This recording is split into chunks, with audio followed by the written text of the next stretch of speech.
Greetings.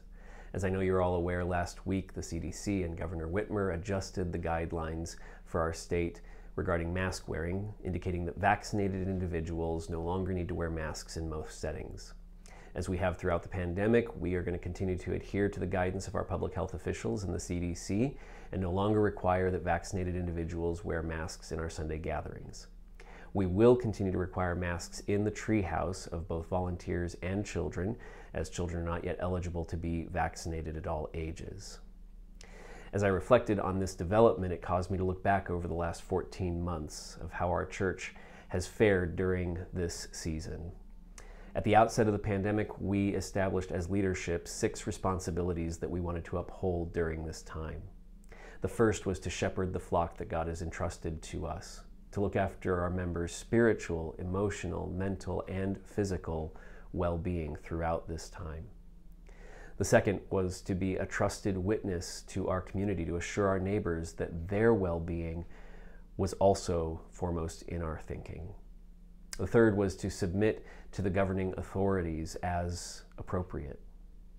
Fourth, we wanted to prioritize the gathering of the saints, and that's required creativity and flexibility over the course of the last 14 months. The fifth was to defer to one another in disputable matters. Those first 4 responsibilities carry a wide variety of options and possibilities, and we have needed to defer to one another in those disputable areas. And sixth and finally, we are to contend for the unity of the body. And as I think about those 6 responsibilities, I recognize that as leadership, it has been difficult to maintain and navigate all that this year has thrown at us in maintaining those responsibilities. I know as a congregation, it has been difficult for all of us, and we appreciate the support and the ways that you have stayed with us throughout. I could not be more proud of this congregation and the way that we have executed our responsibilities and ministries over the course of this season. I am convinced that when we stand before Jesus as a congregation and give an account for the stewardship of our ministries during the COVID pandemic, we will hear an emphatic, "Well done, good and faithful servant." And so, as this development indicates hope and the end of the pandemic, I could not be more encouraged by what it indicates, that all of the challenges and sacrifices and changes that we have made, mask wearing, social distancing, virtual worship, 2 services, vaccinations, and all the rest have been effective. But I also recognize that this has been a difficult year for all of us, but not in the same way. Some of us have felt that the restrictions were in excess of the posed risk by the virus. Some of us have felt that more could and should have been done to protect our communities. Some of us have been sick with the virus, although no one in our congregation has succumbed to it. Although some of us have lost family or friends to the virus.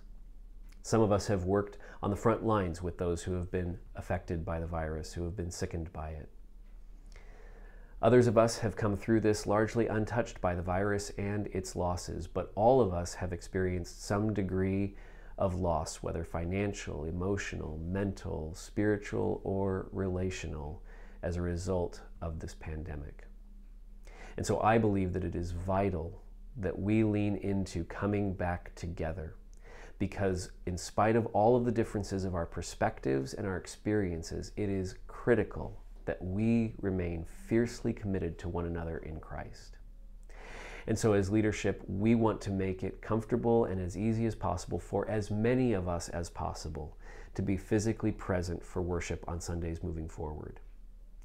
So in addition to the adjustment of the mask guidelines, we will maintain a space in the well that will be a live stream space where social distancing and masks will be required. It is imperative that we come back together, that we continue to engage in fellowship, and that is because we are grateful for the gift that the church is to us. And that starts with me. I experience the great privilege of being part of this congregation. You are a gift to me from God. And as I receive that gift, it begins with worshiping together.